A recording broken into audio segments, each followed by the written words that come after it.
Quand on parle d'indépendance et de liberté financière, tu sais, il y a énormément de bouquins qui se sont lancés sur ces thématiques-là, dont certains qui sont quand même très très connus et qui, moi, pour le coup, m'ont énormément aidé. Et parmi ces livres-là, parmi ces ouvrages, il y en a un que je t'ai déjà cité sur cette chaîne YouTube qui s'appelle Père riche, Père pauvre de Robert Kiyosaki, que je t'invite véritablement à lire, surtout si tu commences vraiment de zéro. Ça va te permettre de poser les bases et de peut-être te faire un déclic. Moi, c'est l'un des bouquins qui m'a permis de me faire un déclic relativement tôt sur le concept d'indépendance et de liberté financière.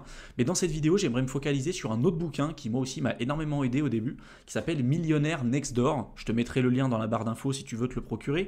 Mais je vais essayer de te synthétiser, on va dire, ce bouquin en 7 leçons super importantes qui va te permettre de prendre du recul sur le concept d'indépendance et de liberté financière.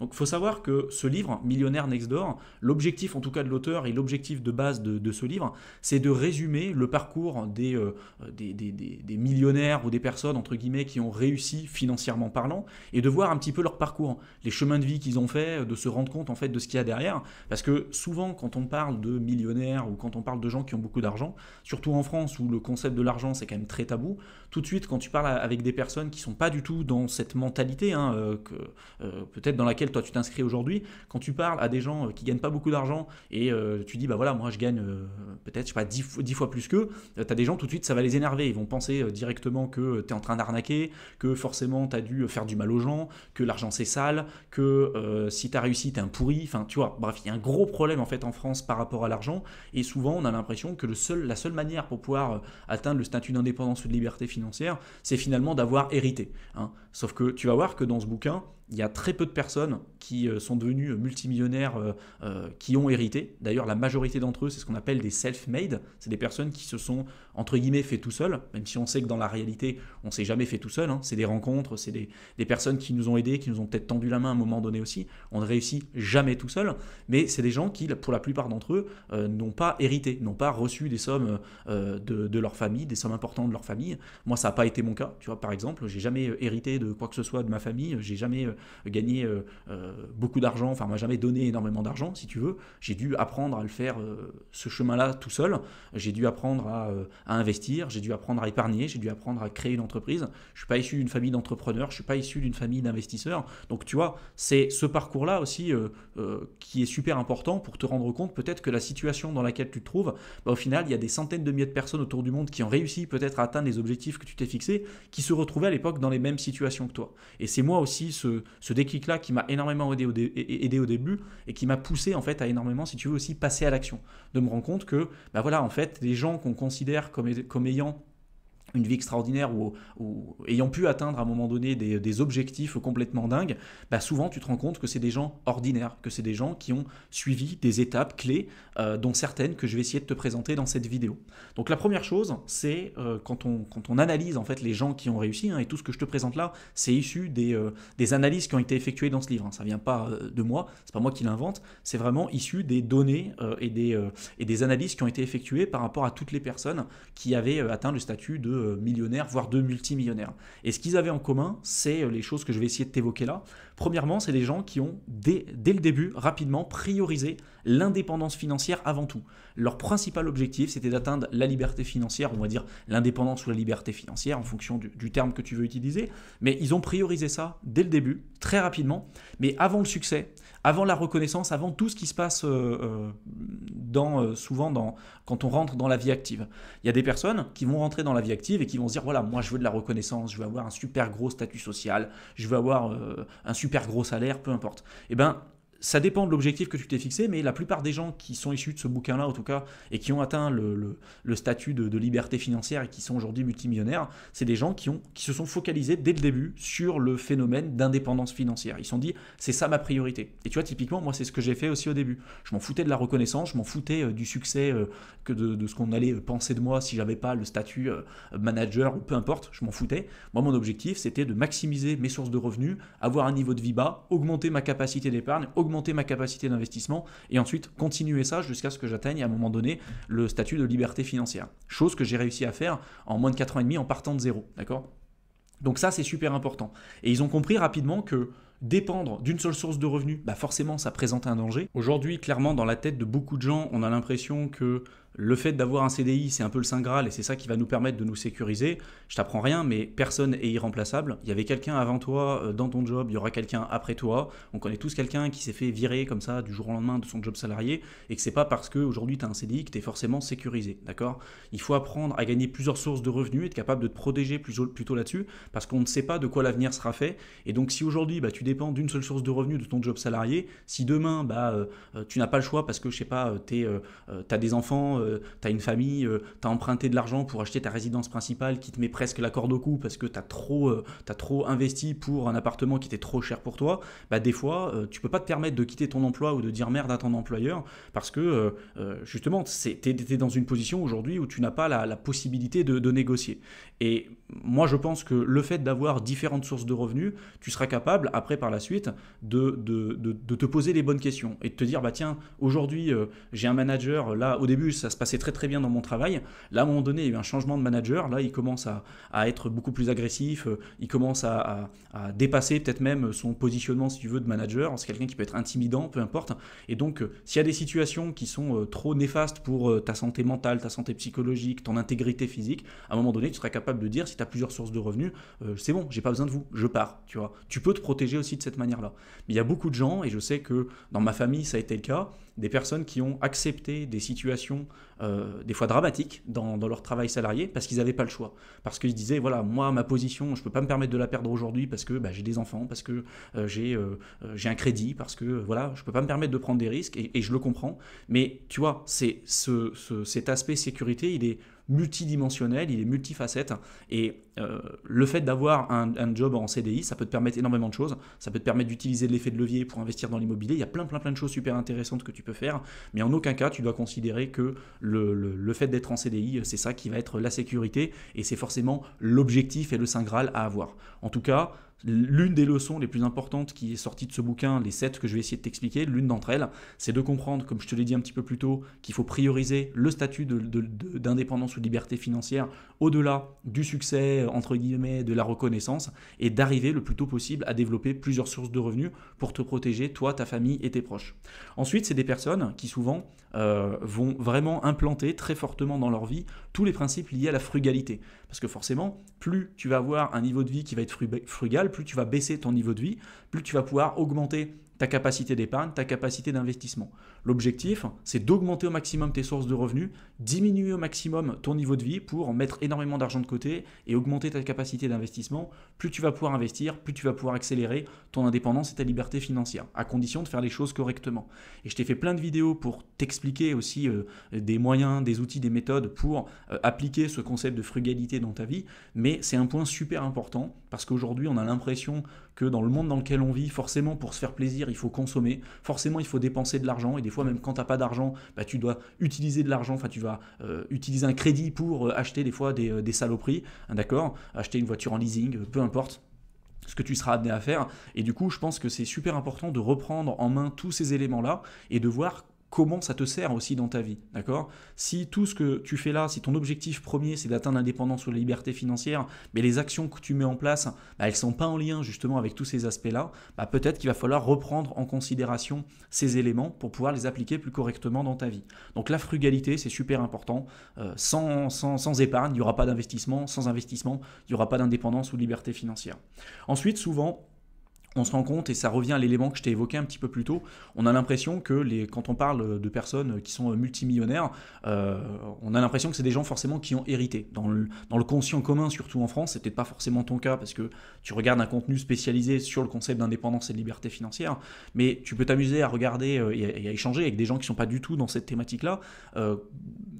Comment ils conçoivent le fait que certaines personnes aient gagné beaucoup d'argent, d'accord ? Est-ce que c'est des personnes qui ont forcément hérité ou pas ? Et tu te rendras compte que pour beaucoup de ces personnes, ils vont penser que si quelqu'un a réussi à devenir multimillionnaire, c'est que soit il a arnaqué des gens, soit c'est un peu quelqu'un qui va, on va dire, faire des trucs louches, si tu veux, ou alors c'est quelqu'un qui a hérité, c'est pas possible autrement. Et sauf que dans ce bouquin, il te montre que la grosse majorité des gens qui sont devenus multimillionnaires, c'est des gens qu'on dit self-made, donc c'est des gens qui se sont développés sans avoir hérité le moindre argent de la part de leur famille et qui ont su mettre des compétences, des choses en place pour sortir des conditions dans lesquelles ils se trouvaient à l'époque. Et c'est souvent les personnes qui sont analysées dans ce bouquin, c'est souvent les premières personnes de leur famille à réussir à sortir, si tu veux, de ce statut-là. Moi, typiquement, aujourd'hui, le statut que j'ai, je suis le premier de ma famille, et je sais pas, je suis pas remonté à 10 générations en arrière, mais je suis le premier de ma famille à avoir le niveau de salaire, le niveau de revenu, et d'avoir, si tu veux, atteindre le statut d'indépendance ou de liberté financière. Dans ma famille, peu importe, tu peux revenir à je sais pas combien de générations, on est plutôt une famille de prolétaires, des gens qui avaient du travail manuel. Dans ma famille, j'ai aussi beaucoup d'agriculteurs, et du coup, ils n'étaient pas du tout dans ce concept-là. Hein. L'investissement, c'était très très loin. Pour eux, le seul moyen de gagner de l'argent, c'était d'investir dans la résidence principale, et c'est tout, hein, et d'avoir un revenu issu d'une activité active, si tu veux, un travail actif, donc ton job salarié ou une activité classique si tu as monté ton entreprise, tu vois. Mais pour eux, c'était le seul moyen d'y arriver, alors qu'on se rend compte, quand tu creuses un petit peu les trucs, tu te rends compte qu'il y a quand même plusieurs moyens quand même d'y arriver, il y a plein de façons différentes. Ensuite, souvent, c'est des personnes, une autre leçon de ce livre, super intéressante, c'est souvent les gens qui ont atteint le statut de millionnaire, de multimillionnaire et qui ont atteint le statut d'indépendance ou de liberté financière, c'est des gens qui achètent des maisons qui ont acheté une maison ou qui aussi possèdent une voiture raisonnable, tu vois. Et je dis bien raisonnable, c'est super important parce que ce côté raisonnable, c'est bien évidemment par rapport à tes sources de revenus, d'accord ? Moi, je me suis débrouillé à l'époque, quand j'étais encore salarié, j'avais tout optimisé pour avoir un niveau de vie qui soit le plus bas possible. Donc à l'époque, je n'avais pas forcément besoin de voiture parce que j'avais trouvé un logement à côté de mon emploi salarié. Je pouvais me débrouiller en transport en commun, donc ça m'allait très bien. C'est sûr que si toi, tu es à la campagne, ça va être beaucoup plus difficile et tu es obligé d'avoir une voiture. Mais c'est important d'avoir en tête ce côté raisonnable parce que beaucoup de gens, derrière, quand ils ont on va dire une augmentation de revenus, quand ils ont une prime, quand ils ont un niveau de vie qui commence à augmenter, un niveau de revenu qui commence à augmenter, ils augmentent aussi machinalement leur niveau de vie. Et donc, je pense que c'est super important de se rendre compte que tout l'argent que tu vas mettre dans ta voiture ou dans une maison qui n'est peut-être pas raisonnable, c'est de l'argent que tu ne pourras pas mettre pour l'atteinte de ton indépendance et ta liberté financière. C'est juste ça. Donc, pose-toi les bonnes questions et demande-toi si aujourd'hui, dans la situation dans laquelle tu te trouves, quelles sont les choses que tu peux mettre en place pour éventuellement, je sais pas, baisser les principaux gros postes de dépenses. Et dans les gros postes de dépenses, on va avoir principalement le loyer, d'accord ? On va avoir le transport et puis après, on va avoir la nourriture, on va dire le niveau de vie courant, tu vois, l'électricité, des charges incompressibles, d'accord ? Moi, je suis pas forcément pour baisser mon niveau de vie au niveau de la nourriture parce que j'ai pas envie d'acheter de la merde, d'accord ? Mais à l'époque, je me suis trouvé tous les moyens possibles pour diminuer mes charges au maximum, notamment le loyer. Tu vois, ce que j'ai fait, c'est que j'ai pris une colocation. Ouais, j'avais pas forcément envie de vivre avec quelqu'un, si tu veux, mais ça m'a permis de diminuer par 2 mon loyer. Donc c'était une solution. La voiture, je me suis débrouillé pour pas en avoir besoin. Je me suis débrouillé avec les transports en commun. J'avais la trottinette électrique, tu vois. Donc j'avais un niveau de vie quand même très très simple. Donc ce côté raisonnable, tu vois, on se rend compte que c'est des gens qui flambent pas leur argent n'importe comment. On a l'impression que quand on parle, on va dire, au commun des mortels, de ce à quoi pourrait ressembler la vie d'un multimillionnaire, ils ne diront jamais ça. Ils diront c'est forcément quelqu'un qui a des grosses bagnoles, qui a une grosse maison et tout. Et ben non, en fait on se rend compte que c'est des gens souvent qui ont une vie simple, qui ont compris que l'argent c'était une énergie, que ça peut permettre de faire énormément de bien aussi autour de soi, hein. C'est comme un marteau, tu peux t'en servir pour taper la tête de quelqu'un et le tuer, ou tu peux t'en servir pour construire une jolie maison. L'argent c'est pareil, voilà. Et du coup, le fait d'avoir des dépenses qui soient raisonnables, en faisant attention à ton intégrité physique, émotionnelle, en te faisant aussi plaisir, en faisant plaisir à tes proches, mais en faisant attention à la manière dont tu vas allouer ton capital, c'est ce qui va te permettre d'accélérer ton indépendance et ta liberté financière. Un autre point super important, c'est de se rendre compte que les gens qui sont issus de ce bouquin-là, hein, toujours pareil, qui sont devenus du coup multimillionnaires, sont des gens qui gèrent leur argent et leur investissement intelligemment. Ce n'est pas des gens qui vont déléguer leur capital ou leur argent à des banquiers, à des personnes qui vont le gérer pour eux. Non, parce que si tu me suis depuis un certain temps, tu sais très bien que, notamment si tu laisses ton argent se faire gérer par ton banquier, c'est pas parce que ce mec-là a une jolie cravate, un joli costume, qu'il sait mieux le gérer que toi. Pose-toi simplement les bonnes questions, d'accord ? La personne qui est en face de toi, si toi tu veux atteindre la dépendance ou la liberté financière, est-ce que la personne à qui tu vas déléguer ton argent, c'est quelqu'un qui a atteint ce statut-là ? Rarement. Non, tu vois, c'est des personnes enfin les banquiers, c'est des commerciaux, d'accord. C'est des commerciaux, ils sont rémunérés non pas à la performance, ils sont rémunérés à la commission. Donc ils vont te vendre des produits ou des services où là, eux, ils vont gagner de l'argent, d'accord. Mais ils vont pas te présenter des produits ou des services où tu vas gagner de l'argent. Et d'ailleurs, les frais souvent sont extrêmement élevés avec des performances extrêmement faibles, d'où les nombreuses vidéos que j'ai fait sur cette chaîne YouTube pour te présenter les bienfaits aussi de la gestion passive, en utilisant notamment le vecteur, des trackers et des ETF, parce que c'est quelque chose qui fonctionne. Et les gens qui ont beaucoup d'argent, d'accord, ont compris que l'argent c'était une énergie, qu'il faut apprendre à gérer tout seul, qu'il faut être capable d'être autonome dans ses finances personnelles et dans ses investissements, parce que la seule personne capable de prendre les meilleures décisions pour toi, bah, c'est finalement toi-même. Tu sais jamais qui c'est que tu vas avoir en face de toi, tu connais jamais l'intérêt de la personne que tu vas avoir en face de toi, donc forcément si en plus de ça, la personne qui est en face de toi va avoir des objectifs qui sont aux antipodes des tiens, d'accord, bah, ça risque de te mettre dans des positions compliquées, ou du moins ça risque d'énormément te freiner. Donc, quand on regarde globalement les gens qui ont réussi financièrement, bah, c'est des gens qui gèrent leur argent et leur investissement intelligemment. C'est des gens qui sont pragmatiques, qui vont planifier leurs décisions à l'avance et finalement tout est calculé, il n'y a rien qui est laissé au hasard. Un autre point super important qui est à mon avis trop souvent négligé, c'est le mariage. Alors, tu n'as peut-être pas forcément pour objectif de te marier, mais c'est un point qui est abordé aussi dans ce livre et qui démontre que les personnes qui ont atteint le statut d'indépendance, de liberté financière et qui sont multimillionnaires aujourd'hui, c'est des personnes qui accordent une importance capitale sur les personnes qui vont partager leur vie, d'accord? Et que ce soit des hommes ou des femmes, peu importe. Hein. Mais si tu décides demain de te marier avec quelqu'un, d'accord, ça peut peut-être arriver, c'est peut-être même pas ton objectif, hein, mais si tu veux te marier avec quelqu'un, forcément, il faut que vous ayez, on va dire, des valeurs communes, des objectifs communs et que vous poussiez tous les deux dans la même direction. Si derrière, tu te maries avec quelqu'un, toi, tu fais attention à tes dépenses, tu vas atteindre le statut d'indépendance ou de liberté financière, tu vas apprendre à développer des nouvelles sources de revenus, etc., etc. Et puis, tu es avec quelqu'un qui est ultra dépensier, qui s'en fout en fait de la manière de gérer de l'argent, qui veut à chaque fois profiter, qui veut pas apprendre à investir dans l'immobilier, qui veut pas apprendre à investir dans les cryptos, qui veut pas apprendre à développer des nouvelles sources de revenus.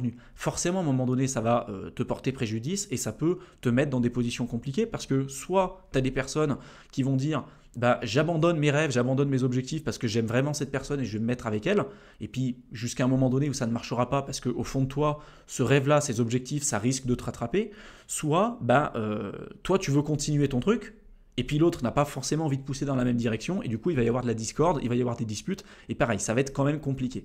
Donc le mariage, c'est souvent quelque chose sur lequel on peut passer assez vite, mais ça peut avoir un impact énorme et capital sur ta réussite future et sur éventuellement l'atteinte de ton indépendance et de ta liberté financière. On a tous des exemples autour de nous de divorces qui se sont très mal passés, des personnes qui se tirent la bourre à longueur de journée, qui veulent faire souffrir l'autre parce que, je sais pas, il y a des choses qui n'ont pas été réglées dans le couple, peu importe. On a tous en tête des exemples de divorces qui n'ont pas bien marché, et financièrement parlant, c'est quelque chose qui pèse énormément. Avec les frais d'avocat, pour peu que tu aies des pensions après alimentaires à verser, au niveau de tes revenus, voilà, faut faire attention. Tu seras jamais protégé à 100% de toute façon, hein. Même si tu fais un contrat de mariage, il y a toujours aussi des risques, et après c'est à toi de voir ce que tu veux faire, mais le mariage, ça reste quand même un point super important quand on l'axe exclusivement sur le concept d'indépendance et de liberté financière. Moi, tu vois, par exemple, aujourd'hui, si je dois te donner mon avis, j'ai décidé d'abandonner tout ce qui est idée de mariage parce que, déjà, ça ne me parle pas, je ne suis pas croyant, je pense que tu peux prouver à la personne que tu l'aimes, que tu veux aller faire ta vie avec elle sans pour autant être obligé d'aller à l'église, de te marier, faire un contrat, etc. Voilà, je trouve que c'est beaucoup d'emmerde pour pas grand-chose. Mais ça me regarde moi, si tu es quelqu'un qui est croyant, pour qui c'est vraiment super important de le faire par exemple à l'église et d'avoir un vrai contrat de mariage, bon, essaie de voir aussi pour te protéger, hein, tu peux avoir des séparations de biens et tout, renseigne-toi là-dessus, mais le mariage, voilà, c'est quand même un point sur lequel tu peux avoir des très grosses difficultés, surtout si ça ne se passe pas correctement. Et enfin, une autre leçon que je voulais te partager de ce livre, c'est toujours pareil, hein, par rapport au même profil de personnes, hein, des gens qui ont réussi financièrement parlant, souvent c'est des gens qui savent quand c'est assez, parce qu'on se rend compte que au début, bah, tu vas essayer d'apprendre à gagner plus d'argent, tu vas apprendre à investir, tu vas peut-être obtenir tes premiers résultats.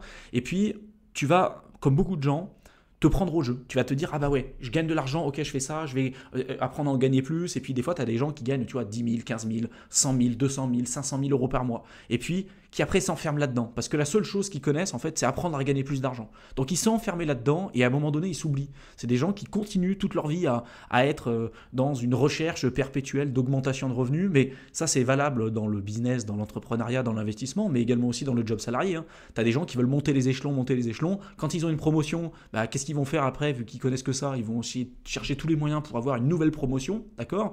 Quitte à s'oublier, quitte à mettre de côté leur vie de famille, leur vie sentimentale, leur santé physique, émotionnelle, ce que tu veux, parce que c'est la seule chose qu'ils connaissent. Et ils n'ont pas forcément envie de réfléchir là-dessus.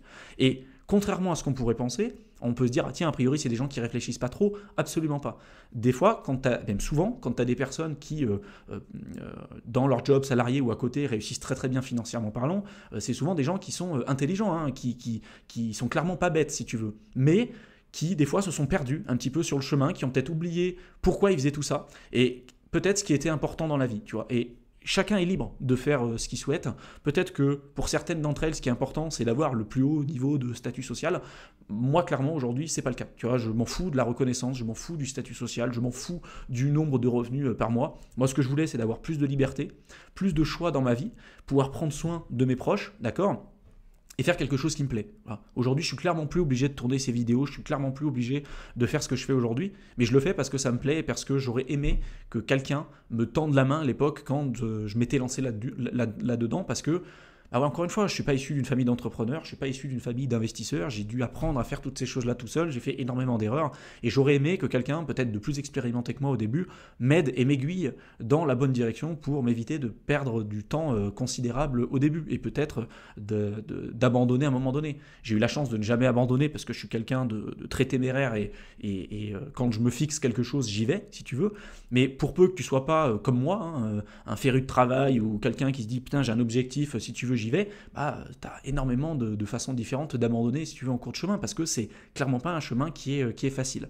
Et du coup, je pense que c'est important de se poser les bonnes questions au début, de se dire pourquoi aujourd'hui je fais tout ça, pourquoi je veux atteindre le statut d'indépendance ou de liberté financière, de se mettre des chiffres, d'essayer de se faire des projections, et après de mettre en lien le temps que tu vas passer à éventuellement augmenter tes sources de revenus et le temps que tu ne pourras pas passer avec tes proches, avec ta famille, si c'est quelque chose qui est important pour toi, et l'argent que tu seras capable de générer, d'accord ?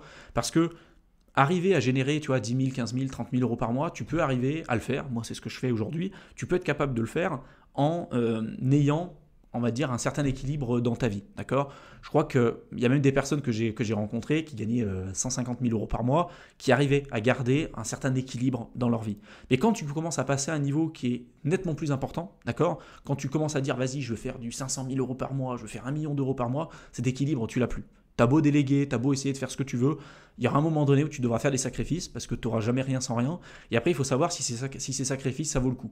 Moi, aujourd'hui, le niveau de vie que j'ai, ça me convient totalement. J'ai pas envie d'acheter un yacht, j'ai pas envie d'acheter un jet privé, j'ai pas envie d'acheter une super voiture parce que je m'en fous en fait de tout ça. C'est pas ça vraiment qui est important pour moi, d'accord ? Ce qui était important pour moi, c'était mon temps, c'est ma disponibilité, ma liberté d'esprit, de me coucher le soir et de pas trembler en me disant putain je sais pas comment ça va se passer, tu vois, d'être stressé à chaque fois qu'il se passe quoi que ce soit dans ma vie. Non, de pouvoir dormir sur mes deux oreilles, de faire les choses correctement, d'avoir suffisamment d'argent pour pouvoir profiter et puis tu vois de pas compter l'argent que je dépense par exemple pour aller faire mes courses ou ce que tu veux. Si je veux m'acheter à bouffer, je peux m'acheter à bouffer, je suis pas obligé de compter la nourriture que j'achète, ou quand je vais faire des activités, pareil, je suis pas obligé de compter, mais en même temps je ne suis pas dans l'objectif de me perdre en chemin en disant voilà, je vais essayer de gagner maintenant, je sais pas, 500 000 euros par mois ou 1 million d'euros par mois, parce que de toute façon, je sais que ça se fera à un prix spécifique, d'accord ? Il y aura forcément des sacrifices à faire, et aujourd'hui, ce sacrifice, j'en vois pas l'intérêt. Mon niveau de vie n'augmentera pas, je ne sais pas parce que demain, si je me mets à gagner 500 000 euros de plus par mois, que de toute façon, je changerai le niveau de vie que j'ai aujourd'hui, d'accord ? J'ai un niveau de vie qui me convient particulièrement, et c'est pas parce que demain je gagnerai nettement plus d'argent que je me dirai ah vas-y, j'envoie tout valdinguer, maintenant je vais aller je sais pas, faire plein d'autres trucs. Non, parce que je sais que ça va avoir un coût, je sais que ça va avoir un coût au niveau de mon temps, je sais que ça va avoir un coût au niveau de ma disponibilité, au niveau de mon état d'esprit, au niveau de ma disponibilité émotionnelle, de ma liberté d'esprit, ce que je dis souvent, et ça aujourd'hui c'est quelque chose que je suis pas prêt à faire. Et toi, il va falloir que tu trouves ta limite. Peut-être que cette limite-là, elle sera à partir de 5 000 euros par mois, 6 000 euros par mois, peu importe. On est tous différents là-dessus. Il va falloir que tu trouves ton équilibre et que tu sois capable de te dire, voilà, aujourd'hui, l'argent que j'ai, finalement, ça me suffit. Je suis capable de continuer toujours d'investir, de mettre en place les intérêts composés et toujours d'accélérer si tu veux. Et peut-être plus lentement que quelqu'un qui lui sera absolument à l'intérieur de grinder, d'essayer de créer je sais pas combien d'entreprises en parallèle, de développer des multinationales. Enfin voilà, c'est pas du tout le même niveau de rapport de force et tu as toujours, comme je te l'ai dit un petit peu plus tôt, un équilibre entre l'argent que tu seras capable de générer et le stress aussi que ça va te générer. Parce que souvent les gens ils ont l'habitude de penser que quand tu vas avoir de l'argent, ça va résoudre tous tes problèmes. Je peux t'assurer que quand tu gagnes de l'argent, à un moment donné, tu auras d'autres problèmes qui vont être créés. D'accord? Au début, tu peux penser que quand on aura plus, ça va résoudre tous tes problèmes. Et c'est vrai que ça peut résoudre quand même une grosse partie des problèmes que beaucoup de gens ont. Mais tu en auras d'autres qui vont être créés. Et des problèmes, tu en auras ensuite. D'accord? C'est pas parce que tu auras plus d'argent après que tout de suite tous tes problèmes vont s'évaporer. Tu en auras d'autres qui se créeront. Donc tu as toujours un équilibre à avoir. Et cet équilibre, ça sera à toi de le trouver pour que tu puisses après te créer ton propre chemin et que tu puisses éventuellement à un moment donné atteindre le statut d'indépendance ou liberté financière. Donc j'espère que cette vidéo t'a plu, qu'elle t'a intéressé, qu'elle t'aura été utile. Si tu veux en savoir plus sur le concept d'indépendance et de liberté financière, comme d'habitude, je te mets le lien vers une formation offerte de plusieurs heures dans la description de la vidéo. Pour la rejoindre, c'est tout simple, tu cliques sur le lien que je t'aurai mis, tu rentres ton adresse mail et je t'enverrai le contenu directement dans ta boîte de réception. Je te souhaite une excellente fin de soirée et je te retrouve dans une prochaine vidéo. À bientôt.